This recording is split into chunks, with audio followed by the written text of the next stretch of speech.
Welcome to Alzheimer Speaks Radio. I'm your host, Lori LeBay, and I'm so excited that you're joining us today. We are going to have a fascinating conversation as usual as we learn from people all around the world at all ages and stages of life. Stay tuned as we shift our dementia care from crisis to comfort. Here we go. What you think about, you will bring about dementia change. We will. Well, hi, everyone. I'm Lori LeBay, and welcome to Alzheimer Speaks. Today, we're going to be having a great conversation talking about, is there a crisis in memory care? And we've got an expert with us today, and I can't wait to introduce you to her. But before I do introduce you to Gail, I always like to give a shout out to our main website, Alzheimer Speaks, where you can find a ton of free educational resources. So please go there and just click on our free educational resource tab to listen, to read, to download video, watch video, a wide variety of helpful tools that we've been curating for many, many years now, and they're all available to you. Also, our sister company is Dementia Map, and Dementia Map is someplace where you can connect to services, products, and tools around the world. And if you're not listed in there, we'd love you to take a free listing, or we also have some inexpensive paid listings too, where we can help expand your brand. And for individuals looking for information, there's absolutely no cost, and you don't have to make an account. We're not going to take any of your information at all. We really value your privacy, and we want you to make sure that you are comfortable on the site. So with no further ado, let's introduce you to our guest today.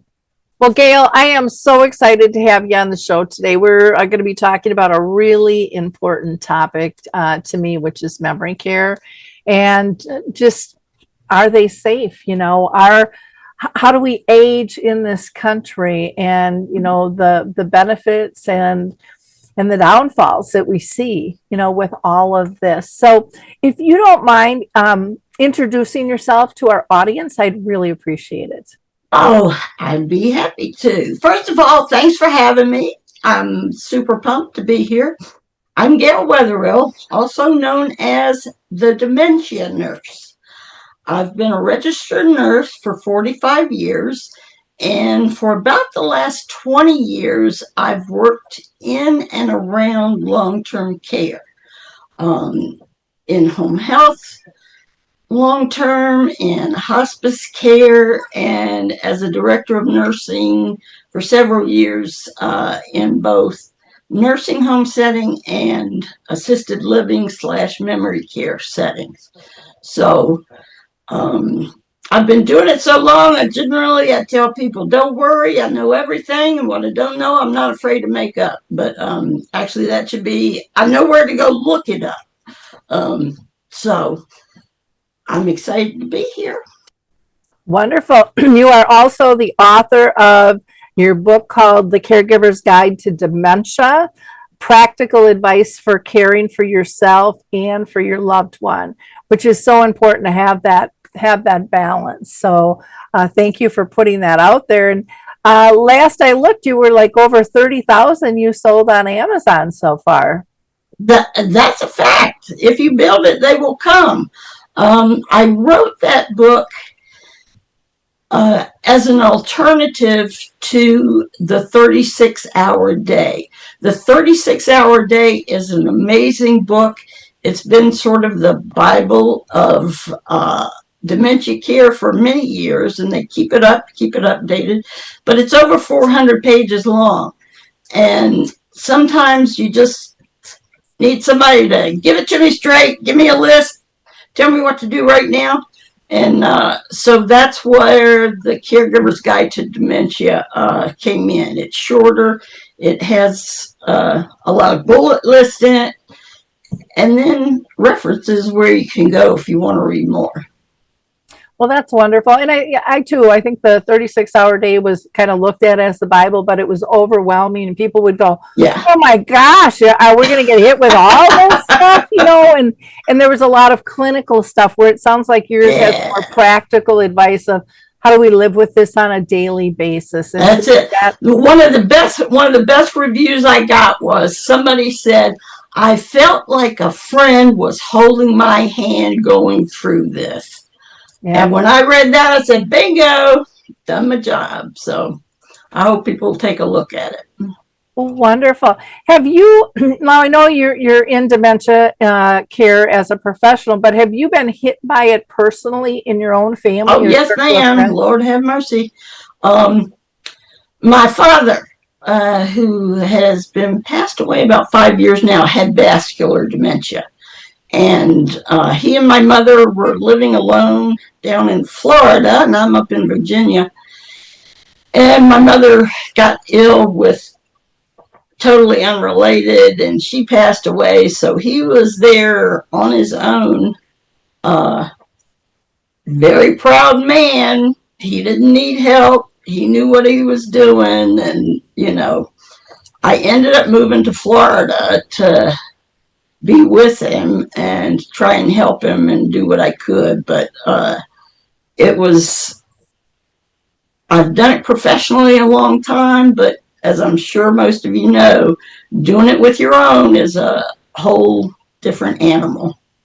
Oh yeah, absolutely, absolutely. I'm with you there. My mom lived with dementia for 30 years, and taking care of her versus giving advice to others is Yeah. very different.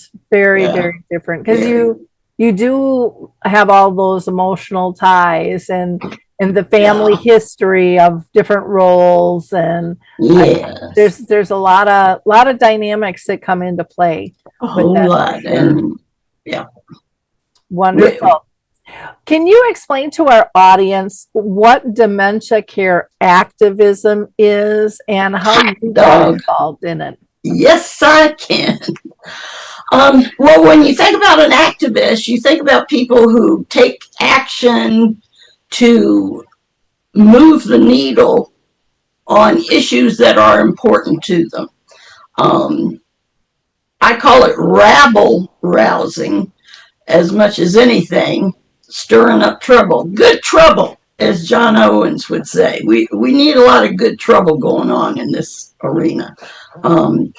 And I got into it as I started practicing with folks who had dementia and their families.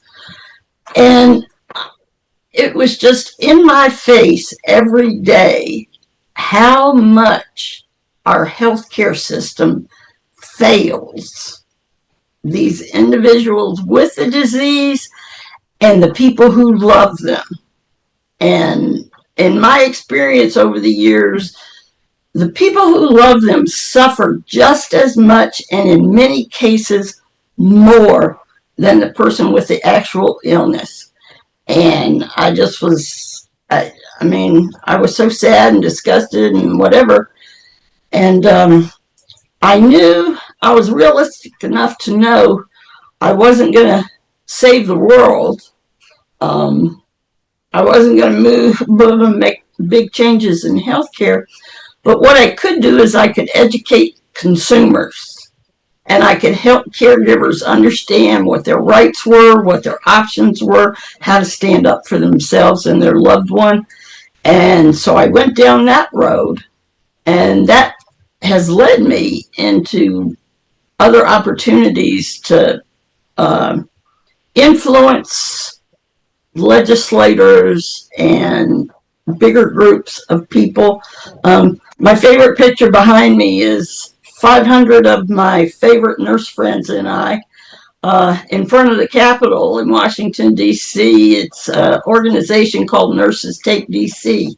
And we go up on a regular basis and bang the drum for better staffing ratios, which is certainly an issue in memory care that affects them. And Wonderful. I just have this belief to the bottom of my soul that if you know things, you're beholden to the universe to share them.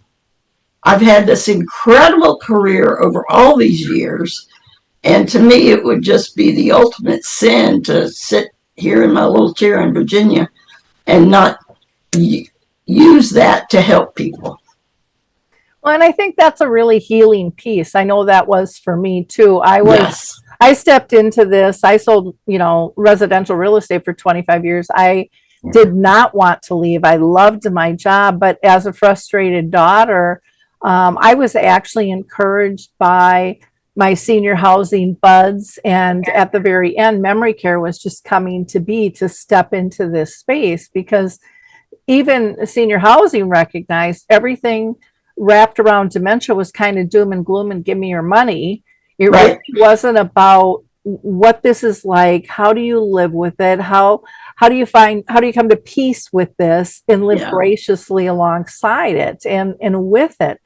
And so that's how, Alzheimer's Speaks was created. And Yeah. from day one, I wanted to connect people to resources, products, and tools because as I was digging, I found they were there, but no one was pulling them together for us, Right. which made me even angrier. And so, my mom's been gone since 2014, so 11 years. And I stepped into this in like 2009. And from day one of her being diagnosed, I always wanted there to be a website, where people could get free information. I get frustrated with everything that's charged a fee out there for people to access. And some of it's good and some of it's not so good, and so we created Dementia Map as well to try to help pull all kinds of resources around the world together because just because you're in Virginia or Florida or California doesn't mean those services, products, or tools have to be in your state or in your city Right. to help you. And I think since COVID, people are realizing that actually more so than a lot of businesses are realizing that or organizations. So I think the activism piece, when you mentioned if you know things, share things, is so critically important because you don't know who else is dealing with this, who doesn't know where to go, or some people feel shame about it or embarrassment. And we got to get rid of that because that does not help this journey one little. No, it's not like it isn't bad enough already. Yeah. So I think everyone can step in and step up at all different levels. They might not be a renowned author like you. They might not do a podcast or a blog. They might just dribble out information in comfortable conversations to their friends or someone they see in the grocery store. It's just as powerful of what everyone else is doing. It takes us all, I believe, anyways. Oh, absolutely. About I can't remember how many years ago, with a couple of other ladies who were involved with family care of loved ones with dementia, we co-founded a closed Facebook group for dementia caregivers. And the idea was we set it up and we said, okay, this is going to be a space where people can come and say the things they're thinking, but if they said them out loud in other settings, it might not be responded well. We just wanted people to have a place to go and scream and do whatever they needed to do. And it has turned into just an incredible community. There's over 62,000 people in the group at this point from over 100 countries. What's the name of the group, Gail? The name of the group is Alzheimer's and Dementia Caregiver Support. And their profile picture involves large purple flowers. There's several groups talking about Alzheimer's and dementia, but that would be us. Okay. That's good for people to know, because there's, back in the day there was only one or two of them, and they've really grown. And Right. I like where you're allowing people to express their emotions. And people don't understand Hmm. what this disease can do to Right. everybody. Both sides need to be able to express their emotions, the ones living with the disease and the ones supporting it as well, without being attacked. Because, Right. Yeah. stuff in that stuff's not healthy. It comes out in all different No, kinds of it ways. is not. And, to me, what I have found is if I want to help the people living with dementia, the very best thing I can do is take care of the mental health of the people who are taking care of them. That is my mission. Yeah, I focus on the family caregivers because that's where the rubber meets the road. exactly, exactly. And so often the health professionals don't really understand it. Again, they can be. Oh no. And what I love now is seeing the families bringing resources into the clinics. And the doctors are finally, not all of them, but a lot of them are accepting the help, because they don't know what's out there either, and that's a huge change, because before it would have been poo poo. Uh, yeah. Well, there are still a lot of pockets where it's still whatever. Yep. Um, Physicians are socialized to be the experts Mm-hmm. and to not have their knowledge base questioned. And um, there are a lot of times that their perception of their knowledge is not congruent with what their knowledge actually is. And that is really frustrating for caregivers.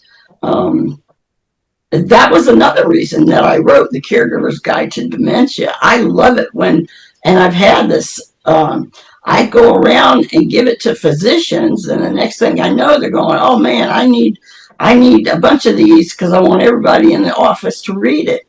Um, and it is often people bringing the knowledge to them more so than them going out and seeking it. Yeah. Well, they're like a family. They don't know where to start. They don't know They who to they do trust. not, and everybody in healthcare right now is trying to do the work of three people as one human being, and Yep. a lot of things fall off the plate. And keeping up with these developments is one of them that does. It's very sad, but it is what it is. Yeah. Now, I want to talk to you about this documentary that you recently appeared in, and it's called No Country for Old People. And if I'm not mistaken, Susie Singer is one of the big pushes behind there, who I adore. So why don't you tell our audience more about this film? Susie Singer Carter is a filmmaker, lives in California, and she was doing her thing in film, making films, doing well. And her mother developed dementia and was in a nursing home. And over the course of several years, her mother was in 5-star rated nursing homes, but anything and everything that could go wrong went wrong. And she did the best she could, trying to get through it, trying to find resources, doing what caregivers are out there doing every day. And when all was said and done, and her sweet mother was finally released from her misadventure, um, Susie said, "We've got to let people know about this. This is just terrible." So that's how the film got started. No Country for Old People. And it is, in a lot of ways, no country for old people. And I ended up, by hook or by crook, I came across her radar somehow. And she knew I had quite a few strong opinions on the matter. And so that's how we connected. The documentary itself is actually a series. It's a 3-part series. It's available on Amazon Prime.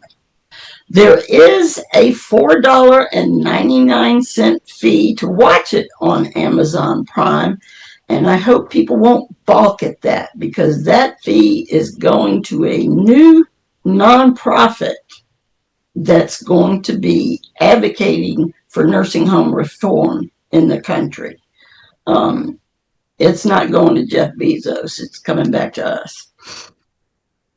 But it goes through her story, and then she brings in experts to say, yeah, this is why this is happening. This is where these things are happening. And, this is what people can do about it.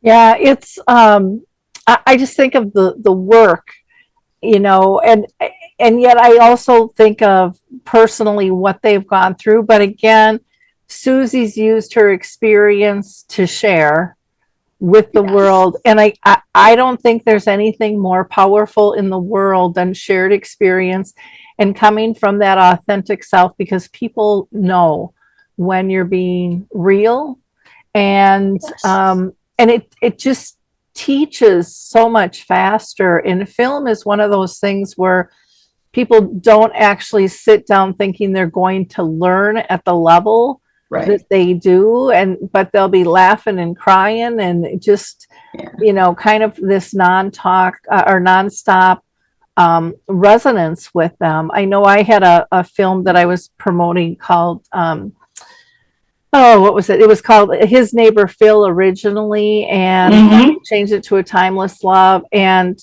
people would walk out afterwards and they would call me 2 weeks later going, I'm still talking about this film, and the impact that it has. And so I know this film will have the same feeling people will get with that. It's something that you can't let go of. You can't forget what you've seen. And No, you can't.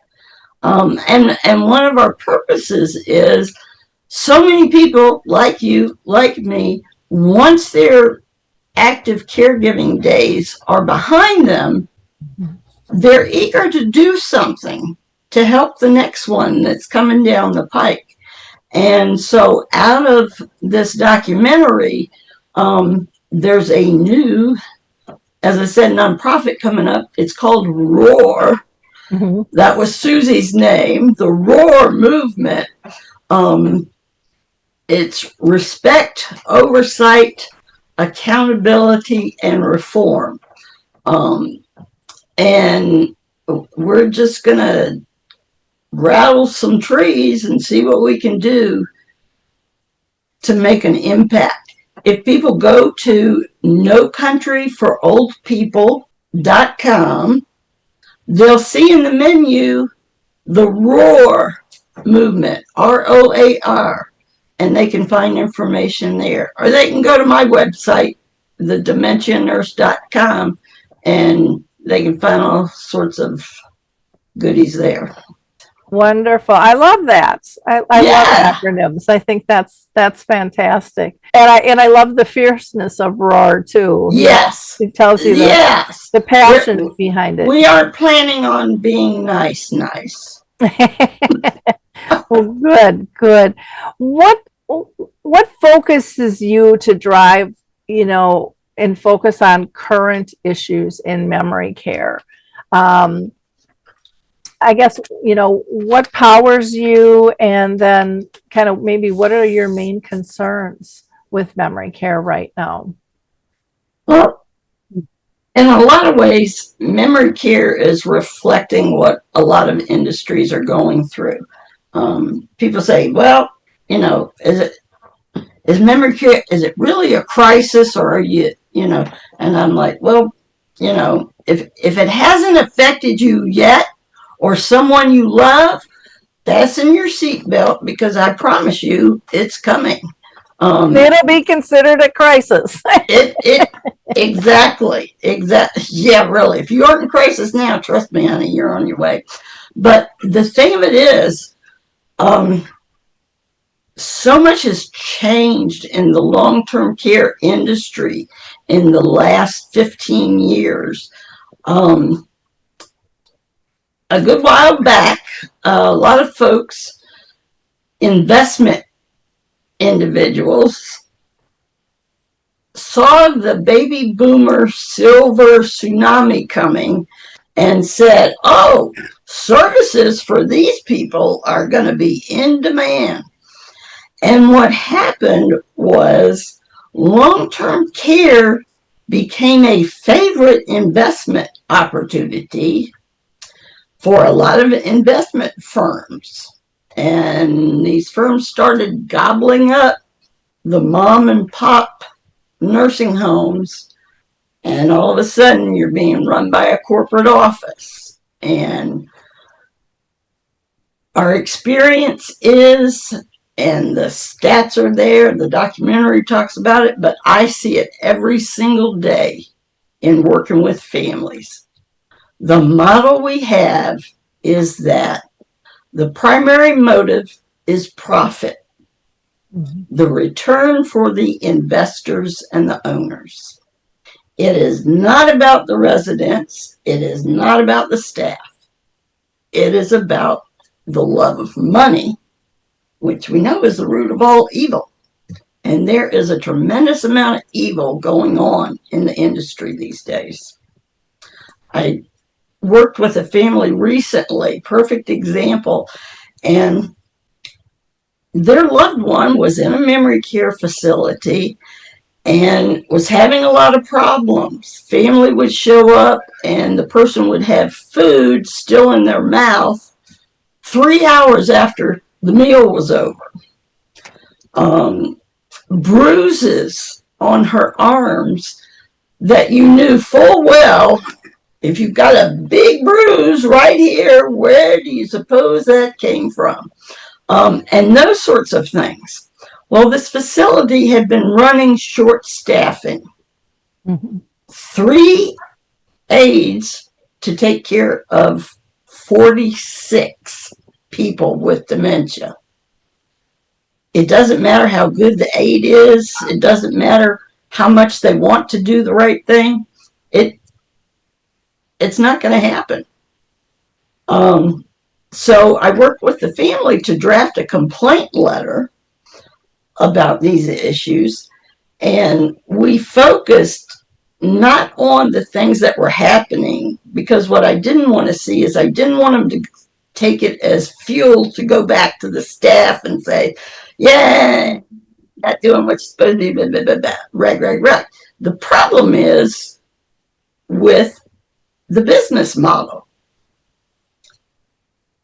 The money goes to the top. There's a lot of competition in these facilities, so a lot of the money goes to make a big fancy building that looks good, and when you go tour it looks fabulous, blah blah. Bottom line is, precious little is left over to pay the people who are doing the frontline caregiving. So that was the letter that we wrote. We said, you're running this like this, and in typical industry fashion, the reply was the complaints that we had for things that they were seeing were either denying that they happened or blaming it on some other service that was coming in to treat the person, like hospice or physical therapy, just deflecting responsibility. And with a straight face saying our staffing is just as good or better than anyone around. And, it's like, wow. Yeah, it's changed so much out there. I was in healthcare years and years and years ago with the developmentally disabled. Back when I'm 66 now, so back when I was in my late teens, early 20s, and pretty much everybody who worked there wanted to help. I mean, they wanted to engage. They were relationship based. They knew their peeps, and it was just a really loving, relationship. And it wasn't perfect. I mean, we had things that went wrong, but and people worked as a team. And that's one of the biggest things that I see now is there's no team effort or very little team effort. Right. Everyone's just kind of covering their own butts. And they see the favoritism going on. They see the toxic person who never gets fired, and all the good ones fall to the wayside, Right. and management doesn't step in. And it's very much changed. I have Right. a couple of close friends in memory care right now, and my heart just breaks. And there's not a lot that I can do about it. And not that there aren't some good ones out there, but you have to be so careful in placement. And yet, you and I know it changes with the staff. Exactly. I remember my mom being she was in a nursing home that had memory care back in the day. And she lived there 14 years. She was not expected to live that long, and she did. But because I truly believe, because she was engaged and she felt part, I mean, it was like a family to her. Yeah. And then 3 staff on her floor all left at the same time. All were wonderful. They had graduated college. They were going on to different places for their work opportunities. And they never recovered. That floor never, ever, ever recovered. And that's when it really slapped me in the face of how much things have changed. There was no consistency in knowing residents' backstory and what their Right. needs were. And, those things are critical. And I would urge investors to truly come and stay for a couple of days and just observe and think, is this how I would want to be treated, or how I would want my loved one to be treated? And I think their priorities might change at that, because One would hope. One would hope. And I Yeah. will say we're already starting to get some good feedback on the documentary. There have been some CEOs who have, and some physicians who have written and said, this was a punch in the gut. And when I stopped and looked at it and looked at the way we're running our business, it was time to look in the mirror. Yep. And say, oh, it's a time for reckoning. So, the more we beat the drum, and I've never been one for hanging around and wringing hands over what a terrible situation we have. Yeah, Lord have mercy, we have a hot mess. I could sit here and tell stories all night long, horror stories, but that's not going to get us anywhere. We have to have hope. And that, to me, that's a lot to do with activism and where I get involved, because people need encouragement. They need to know. And families need encouragement. The people with the disease need encouragement. And the poor staff need encouragement. You look at the turnover rates for staff, they're astronomical. Astronomical. And, what you described is what happens whenever I'm working around, if I have a client in a facility that I do advocacy work for.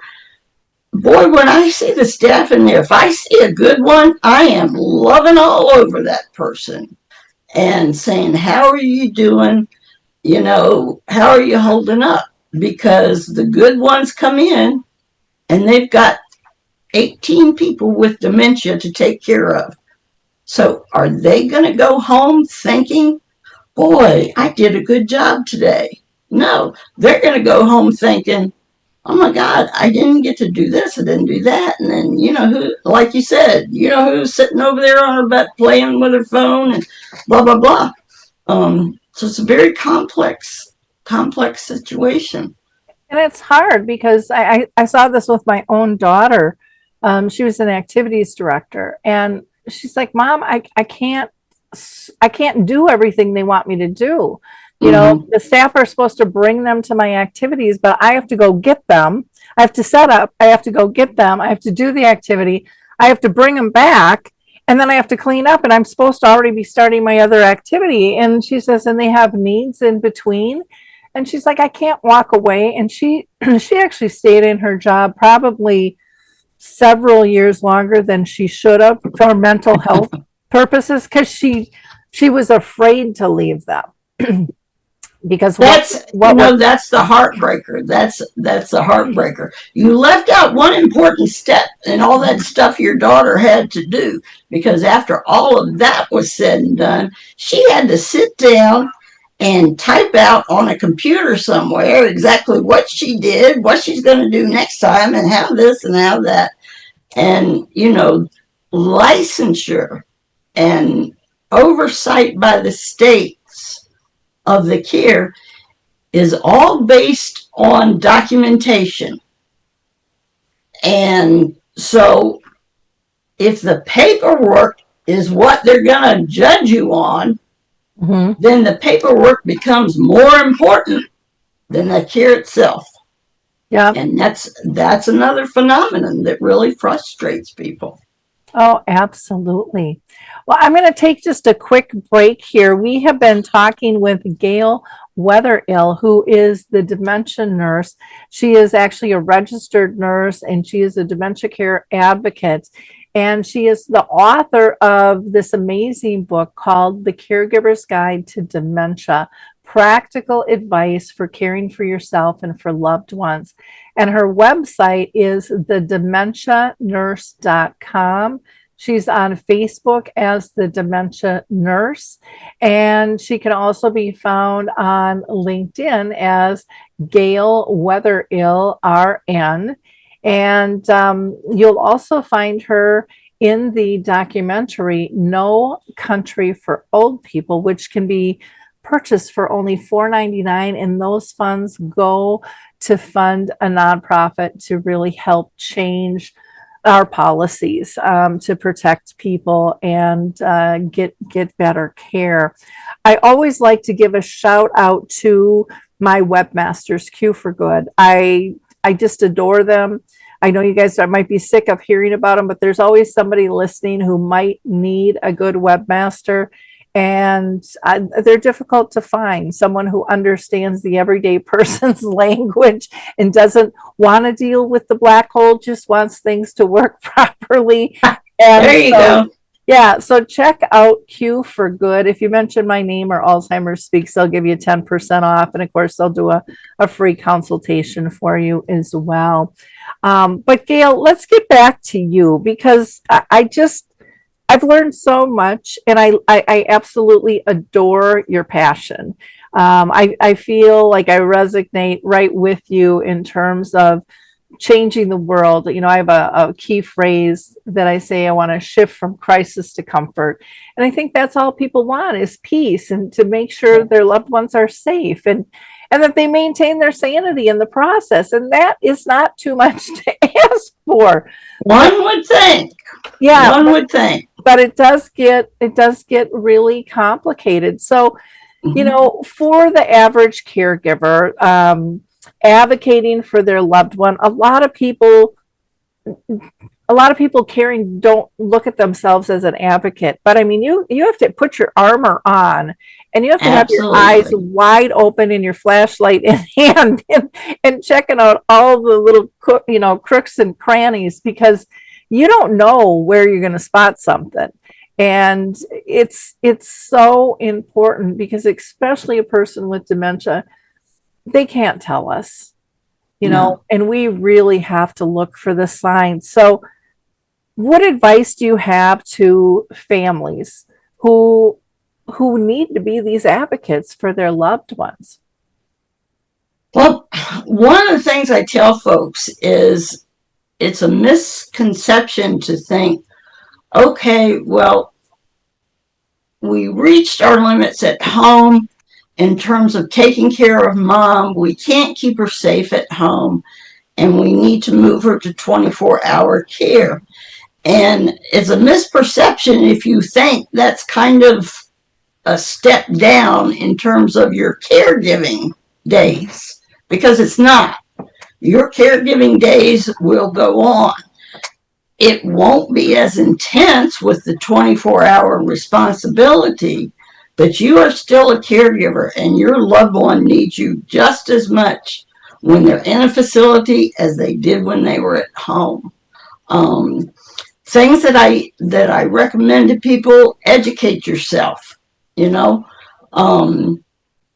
And it's hard. Certainly, Alzheimer's Speaks is a wonderful beacon, a place that people can go to get information. It's so hard on the internet. It's like trying to, take a sip of water from a fire hose. There's so much out there. How do you know? And to me, the best way to do that is talk to other caregivers, talk to people, consult with people like Alzheimer's Speaks. So, read my book, educate yourself. The thing is, none of us was born knowing any of this. The vast majority of caregivers are women, and we've been socialized that, we should know how to do these things. It's part of keeping the hearth in the home. Well, heck, man, no, we didn't grow up watching someone else take care of someone with dementia.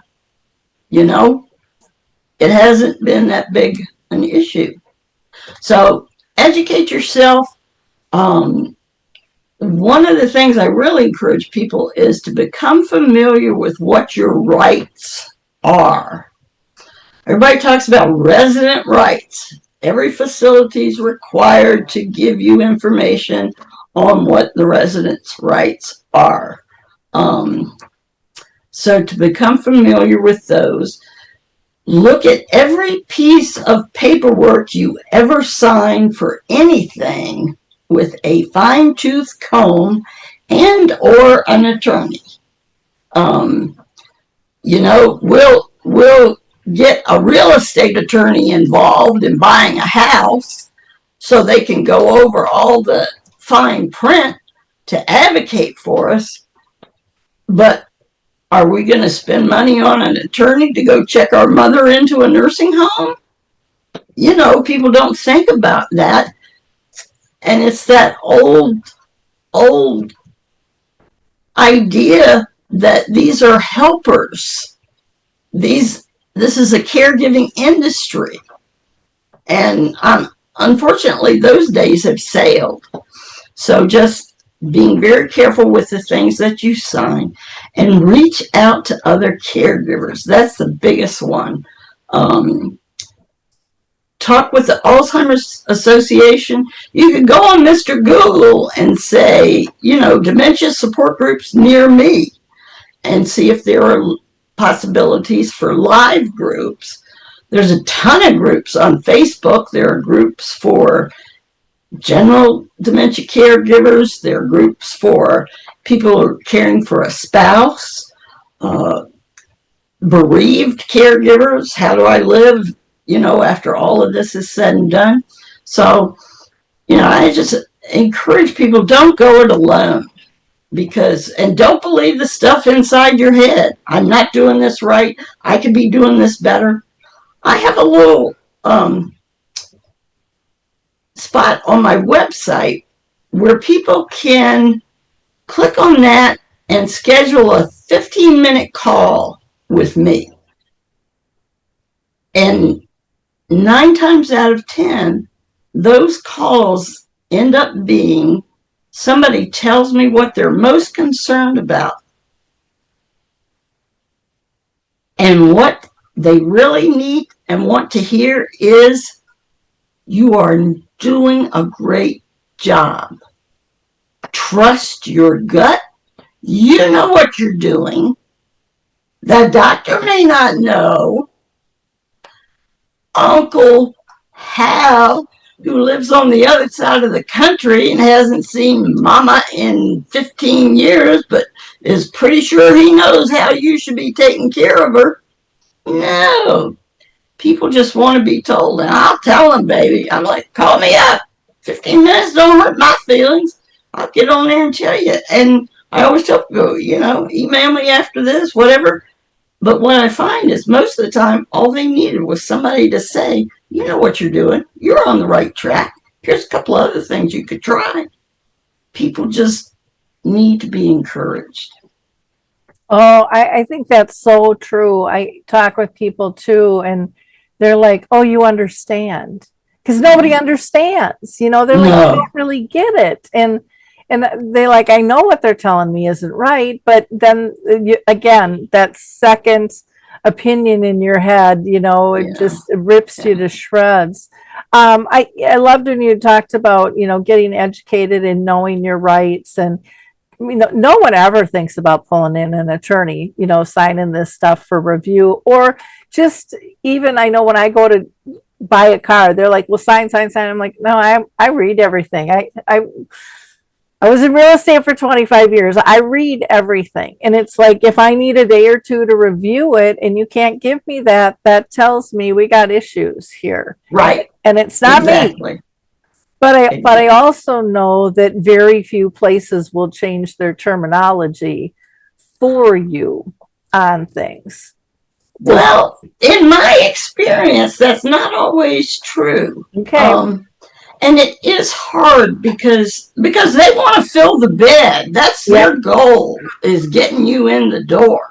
Mm-hmm. And it's so hard because usually when it's such an emotion laden step. Mm-hmm. Besides the end of the journey, transitioning someone into other people's care is, to me, one of the most traumatic milestones of the caregiving journey. So you're worried, the committee's up here talking to you. How do you know this is the right place? What have you to do? And so people don't think. They don't think clearly. You're not thinking clearly when you're in that situation.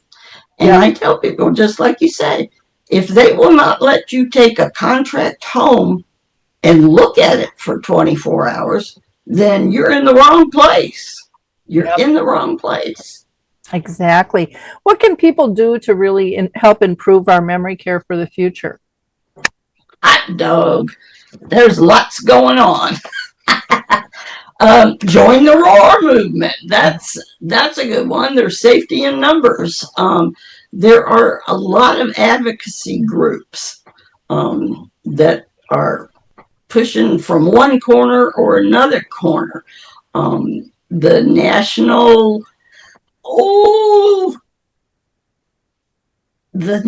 Group for Long-Term Care Improvement. All you got to do is go on Mr. Google and say dementia advocacy groups, and they'll pop up. The groups like the Alzheimer's Association, the Lewy Body Association, the associations that are committed to one specific type of dementia.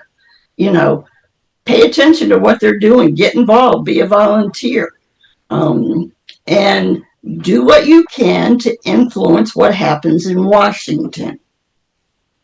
Activism for better care for our elders is anything that you would do to try to move the laws. I mean, the cuts to Medicaid, that's a whole, we could spend another 2 hours talking about that. But, go see your legislator. Write him a letter. Call him. Just do something. You don't have to save the world. Just do something. And I really, Martin Luther King said that the arc of history is long, but it bends towards justice. And I truly believe that. Because the thing that's going to move this needle is the power of love. And when you love on someone who has dementia, when you love on someone who is working in that field, when you know, put those good feelings out there, call a nursing home and say, can I come, for a couple of hours once a month and talk with people or whatever. There's all sorts of ways. And anything we can do to put positivity out there to push back against the love of money and how that influences elder care, it's going to make a difference. All of us together, Yeah, we're not alone. I loved during COVID seeing people volunteer in different ways. If it was Yes. drive-bys or playing music outside or writing letters of thanks to the people who are caring, as well as to the people who are in the nursing homes or the memory care or assisted living. Just those little contacts were so powerful. Gail, I could talk with you all day long. I really appreciate your time today. Again, we have been talking with Gail Weatherill. She is the dementia nurse who is an actual registered nurse. She is a dementia care activist and the author of the wonderful book, The Caregiver's Guide to Dementia, Practical Advice for Caring for Yourself and your loved ones. So, as always, I encourage our audience to be a giver of hope. Like, click, and share. Not because the numbers are important to me, but because the information is important to share. Like Gail said earlier, if you have the knowledge, share the knowledge. And you don't know in your sphere of influence who needs this information. There's a lot of people who are zip-lipped and you don't know they're dealing with this or they're worried about this. But we have to be able to show them that there is plenty of resources to support them when they're ready to reach out, and that it's safe and it's comfortable and it is normal. It is normal to need this information. And I know everyone goes, well, dementia is not normal. And it's like, but it is for an awful lot of families. It's a new normal that people have to be able to live with and know that they're supported and that they're not shunned and they shouldn't be embarrassed. And they will be surprised at how many people are willing to help them if they just step in. And it might be to your Alzheimer's and dementia caregiving group on Facebook, and maybe they're just going to be a voyeur for a while until they feel comfortable posing a question or making a comment. That's very common. Maybe they'll go to Alzheimer Speaks to our poetry section when they're not ready for a group, but they want to feel that somebody understands, and they can read that and they can laugh and they can cry in their own home without anybody seeing it. So again, thank you so much. You can reach Gail again at the dementianurse.com website. She is on Facebook as the Dementia Nurse. You can find her on LinkedIn under her name. And don't forget to check out the documentary, No Country for Old People. It's on Amazon. It's only $4.99. It's a series of 3. And those funds are going to go for a nonprofit called ROAR to help push policies to make the world a better place. So again, Gail, thank you so much for your time today. Thank you.